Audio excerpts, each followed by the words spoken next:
because the Solidarity Party, would you agree, have claimed that this is a victory really for the left? Would you agree with that? I would. I'd go further and say it's a victory for all forms of protest. It could affect farmers who want to protest, trades unionists, and I think that it's an important outcome, particularly given that it was a jury who made the decision after watching evidence for over 9 weeks. I mean, what brand of protest though does it vindicate? Because this did, leaving the verdict aside, it pushed the boundaries of protest, knowing what we do about what happened, the facts of what happened on that day.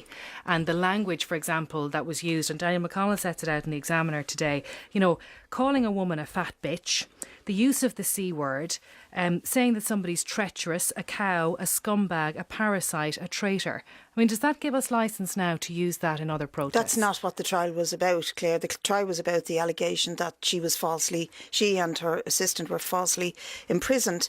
And why I compare it to, say, a protest by farmers, if you were caught in Kildare Street and the farmers occupied the street with their tractors or their sheep, as they have been known to do, and you couldn't get out, they could be accused of falsely imprisoning you. Any one of those farmers had these charges stuck.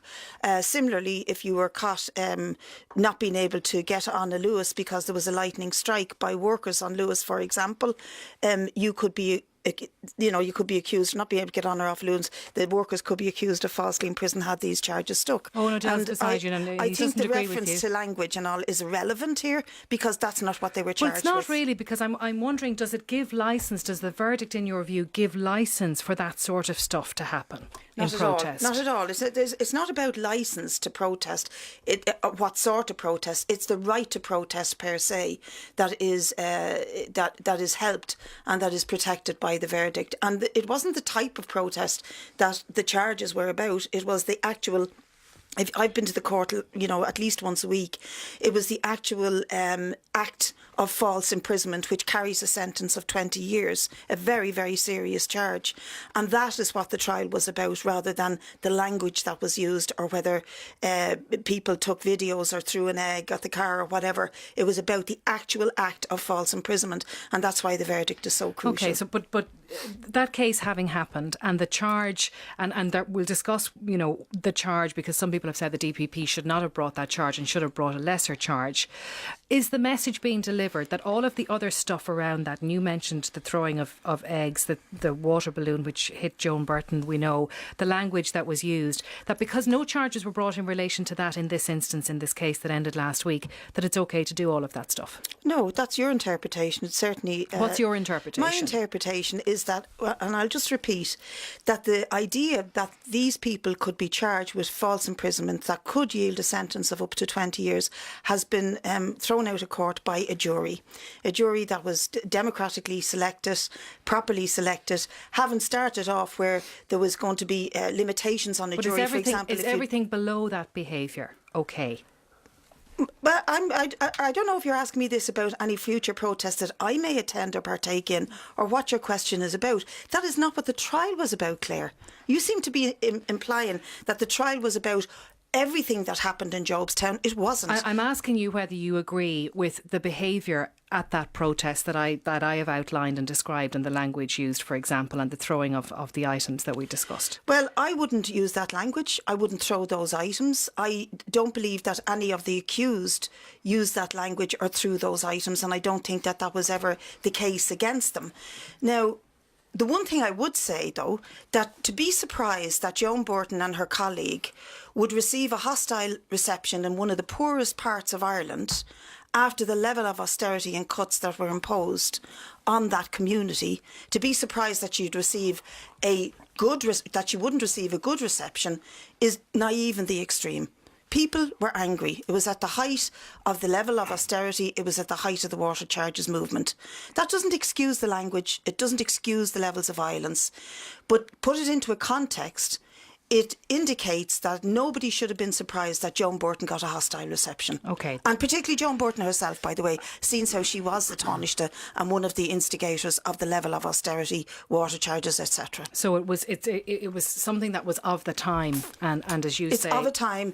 And it symbolises, I suppose, and I know you said this in the past, a disconnect between politics and politicians and what's happening in people's lives. And consider the area that it happened in. Jobstown ticks most of the boxes for economic exclusion and disadvantage that you can possibly tick on a sociological scale.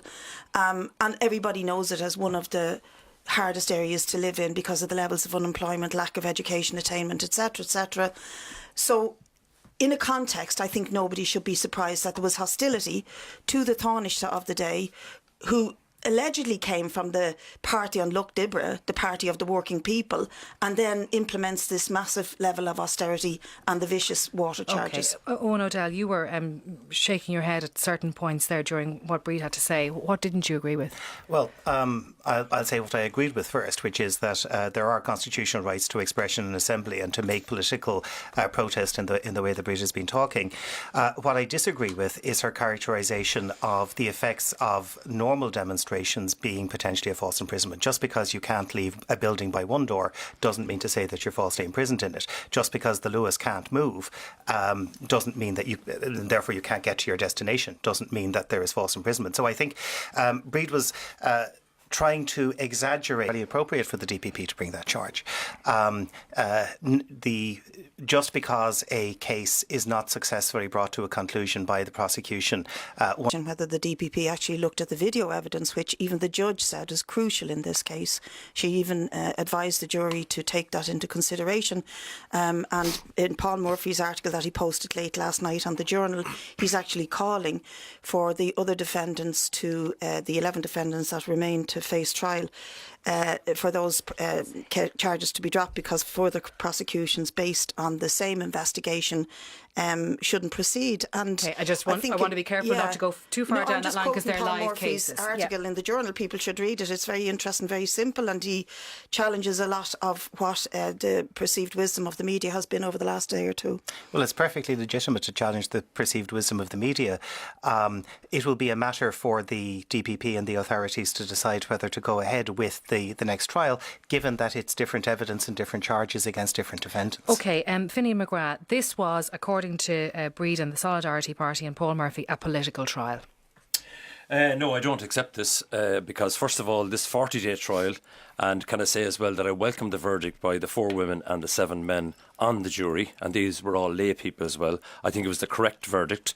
I didn't buy myself the original debate about the false imprisonment argument, but I do have concerns about the amount of public money that was spent on this trial, and also the way sections of the arms estate were used in relation to early morning visits, raids, etc., issues like that.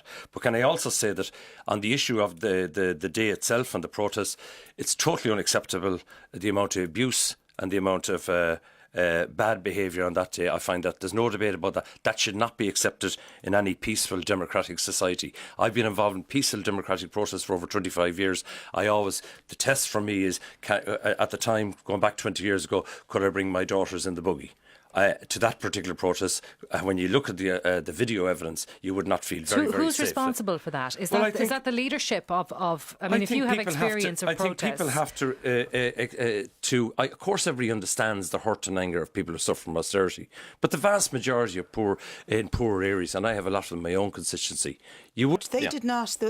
Those that were put on trial did not organise the protest. I'm not saying that, but I just say if you're organising something. Everybody responsible, and I've been on protests Brid for around 20 years myself. Trade union, Dublin Council trade union issues, all sorts of human rights issues. But the bottom line, we should all take an example from the demonstrations by the LGBT community. The way they organise mass demonstrations, their happy family events, and by God do they get their message across. I think people who are organising campaigns should think along that direction, and there's huge potential there, because we all want to change society, we all want to end the injustice in society, but the bottom line is abusing people, sticking phones, sticking your faces up into a person. It has happened to me in my own constituency. I will not accept it, and I will not accept it if it happens to any of my election workers, and we've had a few incidents in that, and I know many of my colleagues as well. There's a new element in society at the moment that's crossed the line in aggression. and we should be determined not to let that happen. What, do you agree with that, Brid? No, I don't. I mean, I met Finian first around the early days of the anti-apartheid movement. Probably not the early days, but around the Dunstore strike and stuff. But Finian would have been well aware, for example, of the marches during the civil rights movement, the Born Tollett marches, when people were viciously attacked by other groups of people. So saying they've crossed a new line doesn't account for history. And indeed, when you mention the LGBT community, the most famous protest by any LGBT community was Stonewall, which ended up in a massive riot against the police because they attacked the LGBT community in Los Angeles. So, I mean, making out that we're all goody two-shoes who go on protest. Misrepresenting now what I said now, Brid, come on. Yeah, well... if anybody attacks me, everybody, as far as I'm concerned, has the right to defend themselves. And if people were attacked in Burntoll, who, by the way, incidentally, we all have friends around that march. The great Michael Farrell is one of those people.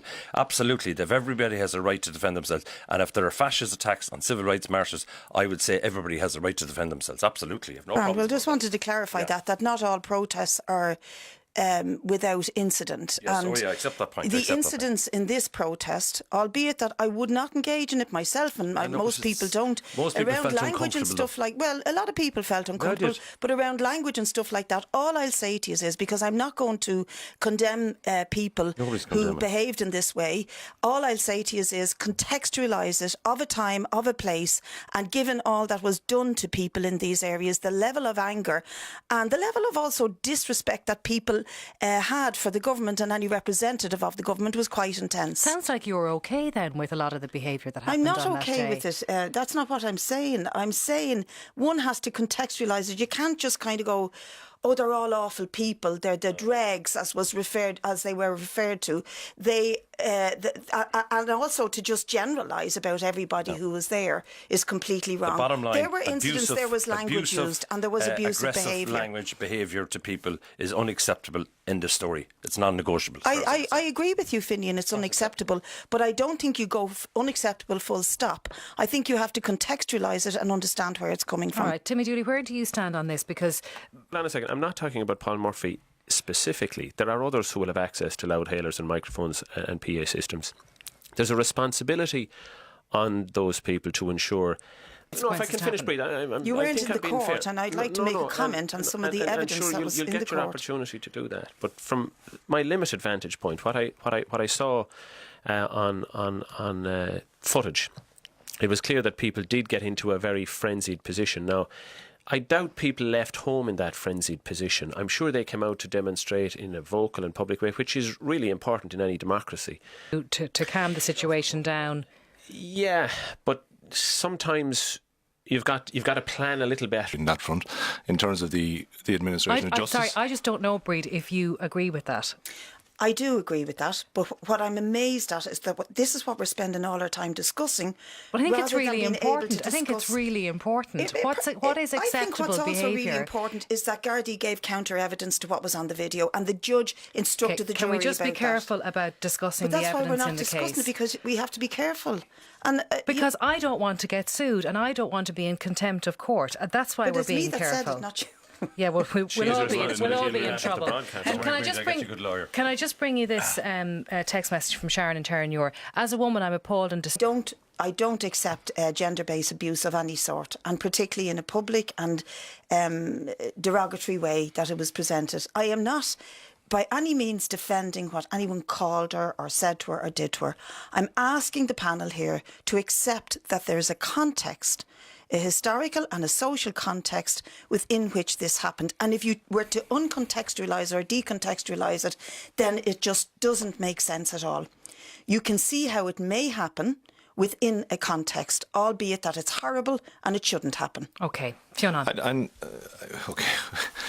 I don't think